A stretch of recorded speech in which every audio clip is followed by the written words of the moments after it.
Bonjour tout le monde, j'espère que vous allez super bien et donc aujourd'hui je vous retrouve pour vous faire une lecture manga. Donc c'est déjà le numéro 50, alors je ne sais pas s'il faut dire que c'est déjà beaucoup ou que c'est déjà pas assez. Donc du coup voilà, c'est le 50e épisode des lectures manga que je fais sur ma chaîne. Déjà j'ai l'impression, j'ai envie de dire.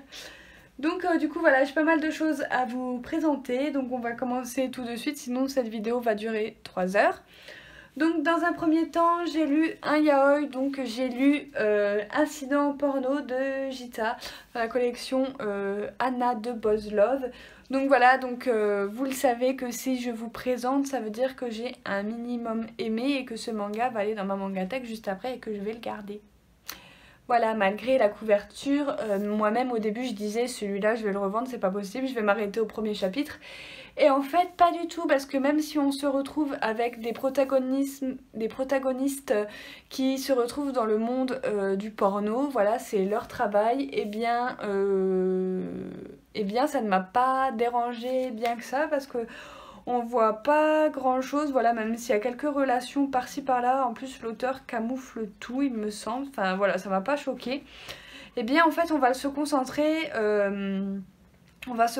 vraiment sur la relation de ces deux personnages là qui vont se retrouver bien évidemment dans ce milieu, mais voilà, ils ont vraiment quelque chose, il y a un passé derrière et l'auteur va nous dépeindre tout ça.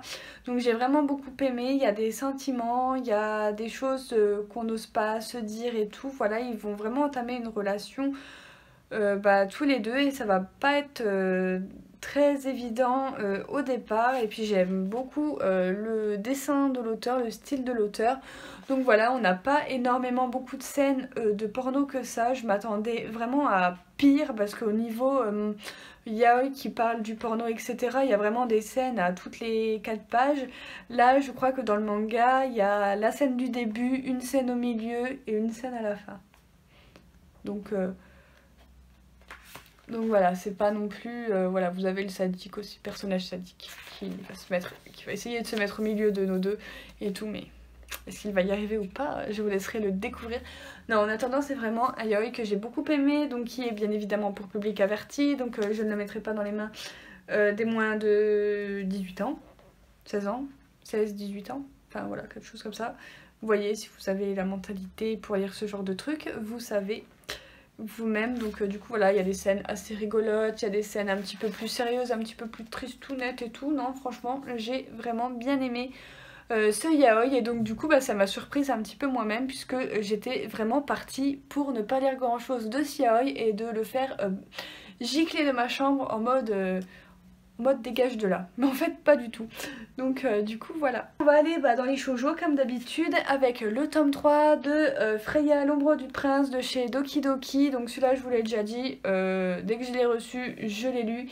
Et donc je l'ai reçu il y a un petit moment déjà, puisque je vous fais cette vidéo, on est le 31 janvier, donc je me souviens plus que de grand chose. Ah si, je me souviens, Freya elle est toujours... Elle est toujours celle qu'elle était dans le tome 2, mais dans ce tome 3, voilà, on voit que c'est bien une fille et tout, puisqu'il y a des moments, enfin voilà, elle est un petit peu plus fragile que dans d'autres moments et tout, mais voilà, elle va se battre, elle va essayer de machin. Heureusement qu'elle va pouvoir compter sur son allié, du coup, qui est sur la couverture, etc. Et ce tome m'a mis sur le cul, parce qu'il y a un personnage qui ne devrait plus être là et qui refait son apparition comme ça. Voilà, je n'ai pas compris d'où c'est que ça venait, mais le personnage revient et du coup nous laisse dans un suspense de malade, et du coup maintenant il faut attendre le tome 4, et voilà, je suis frustrée du coup d'avoir lu ce tome un petit peu trop vite, parce que du coup j'ai pas la suite.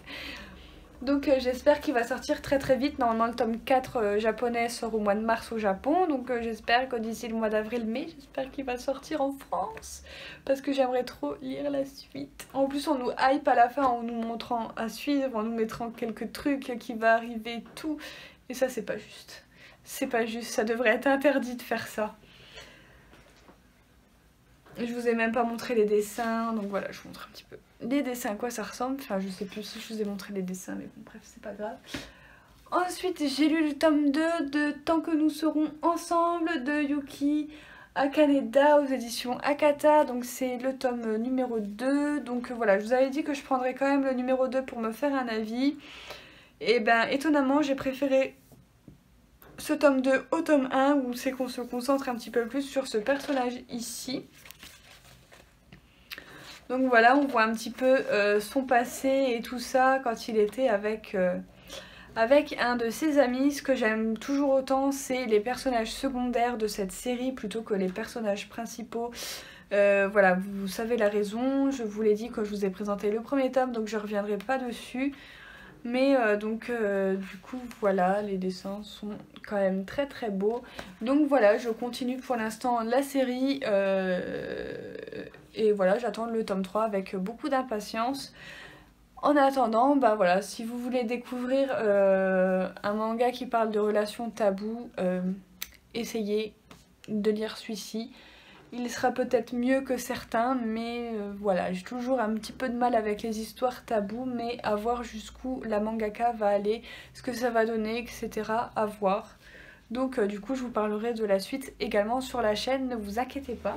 Ensuite, j'ai lu le tome numéro 8 de Queen's Quality de Kyosuke Motomi aux éditions Kazé. Alors ce tome-là, je ne vais pas pouvoir vous en parler beaucoup, je suis désolée par avance, mais parce que ce tome, c'est des révélations sur des révélations. On va en savoir énormément sur le passé de nos deux personnages principaux, donc sur Fumi et Kyutaro. On va comprendre... on va enfin pouvoir comprendre énormément de choses et je pense que, vu ce que nous balance l'auteur, qu'on n'est plus très loin de la fin. Du coup voilà, donc là pour vous montrer des dessins ça va être torchon parce que bah, j'ai peur de vous spoiler, le tome c'est que ça. Bah alors autant vous dire, là j'étais happée par... J'étais happée par ma lecture parce que pour vous dire les révélations qu'on avait là-dedans, enfin j'ai trop hâte de pouvoir me lire le tome 9 que j'ai déjà en ma possession pour savoir la suite. Donc du coup voilà, franchement si vous voulez un shoujo, c'est qu'il n'y a pas beaucoup de romance, et ben je vous conseille celui-là. Par contre n'oubliez pas de commencer par QQ Sweeper parce que sinon vous n'allez rien comprendre. Donc du coup voilà. Ensuite j'ai lu le tome numéro 9 de Love Beloved Live Be Left de Iyosaki Saka. Voilà, chez Kana, tome trop mignon, je suis fan. J'adore toujours autant, donc on a toujours Akari et Yuna, pardon, je me trompe de prénom. Donc c'est Yuna, celle qui a sur la couverture, qui va pas mal se poser des questions à propos de Ryo, voilà, parce qu'en fait elle reste campée sur le fait que avant Ryo il aimait Akari, et donc du coup, enfin voilà, elle va se remettre beaucoup en question dans ce manga et tout. Heureusement que Ryo va être là et qu'il va réussir un petit peu à la cerner et à dissiper un petit peu ses malentendus, et de l'autre côté, on a Akari et Kazuomi qui réduisent peu à peu le fossé qui les sépare, et ils se rapprochent. Et ils se rapprochent de plus en plus, donc pour l'instant ils sont toujours pas ensemble ces deux-là, donc j'espère qu'il va y arriver, sinon les dessins sont toujours aussi beaux, l'histoire est toujours aussi géniale. Donc du coup voilà, et c'est une série qui vient d'être annoncée terminée, donc elle sera finie en 12 tomes, donc il nous manque plus que 3 tomes et ce sera la fin de cette magnifique série, donc trop hâte de voir comment elle va se terminer. Donc du coup voilà pour ça. Ensuite je me suis lu les tomes 5 et 6 de Otaku Otaku. Donc ça c'est de Fujita, donc c'est chez les éditions Kana, donc dans leur collection Big. Donc je n'ai toujours pas de choses incroyables à vous raconter au niveau de ces 2 tomes, tout simplement parce que c'est toujours un petit peu la même chose. En même temps, sur les 4e de couverture, tout est dit. C'est le guide officiel de l'otaku amoureux, donc on les découvre à travers plusieurs chapitres. Voilà, un chapitre c'est un petit peu une histoire ou quelque chose qu'ils font en général. On les voit sur leurs jeux vidéo, on les voit quand ils vont au festival, quand on les voit aller... dans des conventions, etc. Enfin voilà, et pour l'instant on n'a pas grand chose au niveau du rapprochement des personnages. Voilà, on les voit pas forcément, enfin comme dans une relation on va dire d'adultes normaux. Donc du coup voilà, je ne sais pas quand est-ce que ça arrivait et si ça arrivera, mais en attendant moi j'aime toujours autant cette série, enfin voilà, c'est très relaxant, c'est très drôle, donc du coup voilà, moi je m'éclate toujours autant à les lire et donc bah j'ai hâte que le tome 7 arrive. Il me semble qu'il arrive en février si je dis pas de bêtises, ou en mars, je ne sais plus, mais en attendant le tome 7 arrive bientôt. Mais au moins je suis à jour dans cette série et donc ça c'est cool. Voilà pour ça. Ensuite, je me suis lu une nouvelle série et croyez-moi, si je l'avais lu avant, je l'aurais mis dans le top 2019. Donc du coup voilà, mais tant pis. Peut-être que je le mettrai dans celui de 2020 et que j'arrêterai de camper sur mes positions et de faire top 2019. Donc c'est tout ce qui est sorti en 2019 et pas autre chose. Donc du coup voilà, peut-être changer en 2020 et vous mettre des séries que j'ai vraiment aimées, qui soient sorties en 2020 ou pas, je verrai bien. Et donc bah, c'est entre deux. Et donc les thèmes c'est romance, puberté et apparence, puisque comme vous pouvez le voir nous allons parler de tout ça, vu que nous allons parler de deux personnages qui on va dire, bah, ne ressemblent pas trop à ce qu'ils devraient être, puisqu'on a la jeune fille qui est ici, donc qui s'appelle Saku et qui voilà, qui est habillée un petit peu comme un garçon, donc elle fait très garçon manqué. Et on a le garçon qui est ici et donc qui s'appelle Nozomi, et donc il a les cheveux longs et donc il ressemble plus à une fille. Et donc en fait ils sont dans la même classe et donc en fait et ben ils vont un petit peu construire leur amitié comme ça à travers leurs différences, comment ils se voient, etc. Donc voilà, jusqu'au jour où c'est que Saku va avoir des sentiments pour Nozomi. Donc du coup voilà, on va les suivre à travers tout ça et j'ai vraiment adoré, c'est rempli de bons sentiments, un petit côté mélancolique et tout, donc voilà, je vous montre quelques dessins. Voilà, un jour il va se couper les cheveux et donc du coup Nozomi va un petit peu tomber amoureuse de lui et donc du coup voilà, on va aussi connaître leur passé, pourquoi est-ce que leurs parents voulaient à tout prix qu'ils soient comme ça et pas autrement. Donc du coup voilà, une série que j'ai vraiment adoré, que je vous conseille. Donc le tome 1 on se concentre plus quand ils sont enfants, début d'adolescence, et dans le tome 2 et ça suit, donc voilà, on a la fin de leur adolescence et on arrive vers le monde adulte, donc du coup voilà, et j'ai vraiment beaucoup aimé la fin, je l'ai adorée, même si je crois me souvenir que c'est une fin en demi-teinte, voilà. On sait pas trop en fait, l'auteur a caché et joue un petit peu avec notre imagination, mais moi j'ai beaucoup aimé cette fin, donc du coup voilà, franchement si vous ne l'avez pas encore lu, je vous le recommande. C'est un manga en plus qui est en 2 tomes et qui est super intéressant, intelligent, qui évoque aussi des choses de la réalité, qui n'est pas non plus 100% fictif, puisque ça peut arriver dans la vie de tous les jours, donc du coup voilà. J'ai lu le tome numéro 5 de Au Grand Air de Afro, donc là pareil j'ai pas grand chose non plus à vous en dire, voilà, j'ai laissé mon marque-page dans le livre en plus, donc voilà, c'est toujours aussi bien, voilà, donc là on est vers le nouvel an, donc les filles que l'on suit dans ce manga sont en vacances et donc elles vont décider de fêter le nouvel an chacune un petit peu de leur côté pendant les vacances, et puis elles vont se retrouver un petit peu plus tard, toutes les 4 ou 5, je ne sais plus combien ils sont, voilà, pour faire un truc ensemble. Et donc on y pense bien, c'est bien évidemment du camping. Et donc voilà, c'est un manga qui est très léger, qui est très doux, c'est un petit bonbon ce manga, une détente. Voilà, détente, cocooning au programme, donc voilà, si vous voulez pas réfléchir et tout. En plus les dessins sont vraiment bien faits, donc voilà, il y a des décors et tout ça, donc c'est vraiment super. J'ai vraiment beaucoup aimé ce tome 5 et donc je me prendrai la suite incessamment sous peu. Voilà, ce tome 5 je l'avais pris parce qu'il était d'occasion. Donc du coup voilà pour ce petit tome, donc du coup voilà. Ensuite nous avons le tome numéro 7 de Beastar de Paru Itagaki, donc voilà, chez Kiyun, le tome 7 qui a été un énorme coup de cœur comme d'habitude. Donc pareil, je peux pas vous en dire trop mais sinon je vais vous spoiler. On a l'apparition d'un nouveau personnage, voilà, qui va faire qui va faire très fort son effet, j'ai envie de dire, au niveau des protagonistes que l'on connaît déjà. Voilà, Legoshi va se voir affecter une mission que je ne vous dirai pas, mais là on a l'impression qu'on est revenu un petit peu au début de la série avec le meurtre qui s'était produit au tout début du tome. Donc voilà, et à la fin, mais il y a un cliffhanger de malade taré qui nous donne juste envie, c'est d'avoir le tome numéro 8, parce que là il arrive quelque chose à Legoshi, c'est un truc incroyable. On ne sait pas encore qu'est-ce qui lui est arrivé et j'ai vraiment très très hâte de le savoir. Et j'espère bien évidemment qu'il va s'en sortir.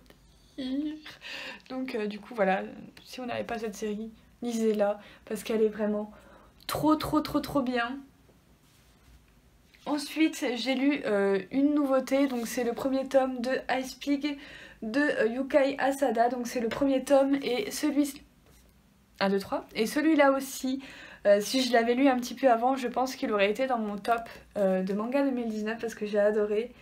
Donc on va suivre un jeune homme qui est juste ici, qui s'appelle Vespa et qui a quelques problèmes d'argent et en fait juste pour pouvoir continuer son jeu vidéo il va faire quelque chose qu'il n'aurait pas dû faire et en fait il va se retrouver dans la société Farm. Donc en fait c'est à la base une légende urbaine mais qui n'est pas trop une légende puisqu'elle existe vraiment.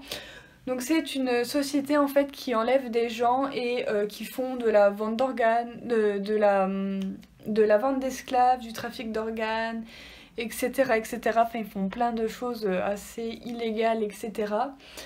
Et donc bah, Vespa va se faire embarquer là-dedans et en fait il va être mis en vente, il va être mis aux enchères. Et c'est une jeune fille donc, que vous voyez sur la couverture qui s'appelle Ice Pig qui va le vendre. Et donc de là, nos deux héros vont se rencontrer. Et donc du coup, on va suivre leur histoire. En fait, Ice Pig, il faut savoir que c'est une hackeuse professionnelle. Et du coup, voilà, elle cherche bien évidemment à nuire à cette société qui fait partie de son passé, donc je vous laisse en savoir un petit peu plus. Et donc du coup voilà, et on va bien voir qu'est-ce qui va se passer. Le tome 1 donne juste envie d'avoir le tome 2, mais le tome 2 je ne l'ai pas en ma possession, donc je vais attendre patiemment que la série se termine puisqu'elle est finie en 5 tomes. Et pour me prendre les 4 derniers tomes d'un coup, et comme ça je me lirai la série d'une traite quand la série sera terminée. Ensuite, j'ai lu le tome numéro 2 de Sacrificial Vote de Ryuya Kasei et les illustrations de Edogawa. Donc voilà comment se présente le tome. Donc, dans ce tome 2, eh bien ça ne change pas. Nous sommes toujours avec nos chers élèves qui n'ont toujours pas réussi à trouver qui se cachait derrière l'application. Donc du coup, les élèves entre eux ne se font plus confiance. Il y en a qui trahissent les autres. Enfin voilà, vous connaissez, c'est un petit peu... comme Kim's Game ou comme tous les survival games. Donc pour l'instant rien de transcendant dans l'histoire, si ce n'est que moi j'adore les survival games, donc c'est un tome 2 qui m'a convaincue. Pour l'instant je ne sais toujours pas qui est le coupable et qui se cache derrière cette application, mais je l'ai quand même trouvé un petit peu moins intéressant que le premier tome, où c'est que vraiment l'application jouait pas mal en fait sur les applications d'internet et tout, et dévoiler les secrets des élèves que personne ne pouvait imaginer. Là on est vraiment centré sur les élèves qui se font plus confiance, le passé de certains élèves qui expliqueraient pourquoi l'application en serait venue à là. Donc du coup voilà. Pour l'instant on sait pas trop si c'est vrai, c'est des hypothèses encore à confirmer. Donc du coup voilà, je vais lire le tome 3 très bientôt je pense, et donc j'espère en apprendre quand même un petit peu plus, parce que pour le moment dans ce tome 2 ce n'est que 10 hypothèses de ma part. Donc du coup voilà. Et ensuite pour finir cet achat manga qui dure déjà depuis 20 minutes, mais j'avais pas mal de titres à vous présenter. Vous revoyez Paradise Kiss, et bien c'est normal, tout simplement parce que je vous l'ai présenté dans un challenge manga. Donc en 2019 j'avais lu seulement les 2 premiers volumes Et là en fait bah, j'ai lu la fin. Et c'est vraiment un manga que j'ai adoré. Enfin j'ai dépassé l'animé donc je sais comment que ça se finit. Et ça finit bien, même si je sens que pour certains ça ne pourrait ne pas leur convenir. Donc du coup voilà, pour ma part moi j'ai bien aimé, c'est tout à fait plausible, c'est comme ça que ça se passe pour la plupart des gens. Voilà, généralement on ne finit pas sa vie avec son premier amour. Donc du coup voilà, j'ai vraiment beaucoup aimé cette série où c'est qu'on, voilà, jusqu'à la fin on voit l'évolution des personnages etc, de Yukari, de George, on voit un petit peu leur avenir se dessiner et qu'est-ce qu'ils vont le faire plus tard etc. Il y a des chemins qui vont rester sur le même chemin et d'autres qui vont prendre un chemin différent et donc bah du coup voilà, il y a des personnages qui sont obligés de se séparer etc. Mais bah voilà, c'est comme ça, c'est la vie, j'ai envie de dire. Donc du coup voilà, donc ça aussi c'est sûr que je vais la garder toute ma vie cette série, ça c'est sûr. Ayazawa a le don de m'émouvoir dans ses œuvres, à faire ressortir les sentiments de ses personnages, mais vraiment à 100% que du coup bah, nous lecteurs on les ressente aussi. Enfin franchement c'est une mangaka que je vous conseille, donc voilà, et si vous connaissez bah, Nana mais que vous connaissez pas Paradise Kiss, bah, je vous le recommande également. Donc du coup voilà, bon par contre c'est une grosse briquette, mais voilà c'est assez simple de l'ouvrir. Donc voilà, je vous montrer quelques dessins, mais voilà c'est vraiment super beau et au moins on peut apprécier le travail de la mangaka puisque c'est un grand format. Donc ça j'ai vraiment adoré. Donc voilà, puis les dessins sont très beaux, il y a quelques personnages qui me faisaient penser à Nana dans cette série. Donc voilà, de toute façon c'est le dessin de la même auteure, donc c'est tout à fait normal. Donc du coup voilà pour ça. Et voilà, j'ai fini de vous présenter les dernières lectures que j'ai lues. Donc j'espère que cette vidéo vous aura plu. N'hésitez pas dans les commentaires à me dire vous ce que vous avez lu dernièrement, au mois de janvier, etc. À liker cette vidéo si le cœur vous en dit. N'hésitez pas à vous abonner pour suivre le contenu de cette chaîne. Et sur ce, moi je vous retrouve très bientôt pour de prochaines vidéos. Bye!